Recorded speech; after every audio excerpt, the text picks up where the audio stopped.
வெயில் காலத்தில் தாகத்தை தணிக்க ஃப்ரீசரில் ஐஸ் கட்டிகளை வைத்து அப்படியே சாப்பிடும் பழக்கம் பலரிடம் உண்டு. ஆனால் அதை அப்படியே சாப்பிடுவது நல்லதல்ல என மருத்துவர்கள் தெரிவிக்கின்றனர். ஏன் தெரியுமா?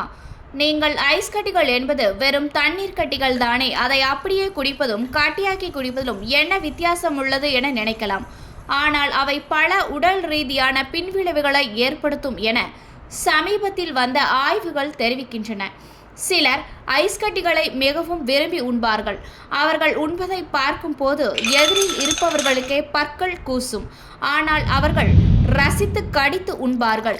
இவர்களுக்கு பீகா என்னும் உணவு கோளாறு இருக்கும். அதாவது நாம் சாதாரணமாக உண்ணும் உணவை தவிர்த்து களிமண், மண், பல்பம், சாக்பீஸ் போன்ற எந்தவித ஊட்டச்சத்தும் இல்லாத பொருட்களை உட்கொள்வார்கள்.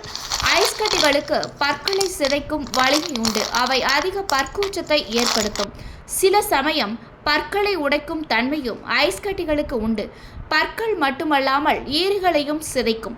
நீங்கள் உடைந்த ஐஸ் கட்டிகளை உண்டாலும் அவை ஈறுகள் மற்றும் பற்களை பாதிக்கும். இரும்புச்சத்து பற்றாக்குறையால் நாக்கு வீங்குதல், சீரற்ற உணவு, பசி போன்ற பிரச்சனைகளை உருவாக்கும். இப்படி ஐஸ் கட்டிகளை உண்பதையும் ஒரு குறைபாடு என்றே கூறுகின்றனர். இதை மருத்துவரின் அறிவுரைப்படி மற்ற சப்ளிமெண்டரிகளை எடுத்துக்கொள்வதன் மூலம் இரும்புச்சத்தை அதிகரிக்கலாம்.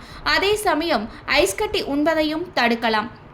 மன அழுத்தம் அல்லது அதிர்ச்சி காரணமாக ஏற்படும் உணர்ச்சி குறைபாடுகளால் உணவு சீர்குலைவு ஏற்படுகிறது. இது மாற்ற முடியாத குறைபாடல்ல. தக்க மருத்துவரை ஆலோசித்து உங்களுக்கு இருக்கும் பல பிரச்சனைகளை சமாளிக்கலாம். ஐஸ் கட்டி உட்கொள்வது உடலுக்கு அத்தனையும் நன்மை கிடையாது. இதில் எந்தவித ஊட்டச்சத்துக்களும் இல்லை. வெயில் தாக்கத்தை தவிர்க்க வேண்டுமானால் பழங்களை உண்ணலாம். குளிர்ச்சியான நீரை அருந்தலாம். அதில் கொஞ்சம் பச்சை தண்ணியை கலந்து கூட குடிக்கலாம். இது போன்ற பயனுள்ள தகவல்களை தெரிந்து கொள்ள எப்போதும் ஹெல்த் டுடேவுடன் இணைந்திருங்கள்.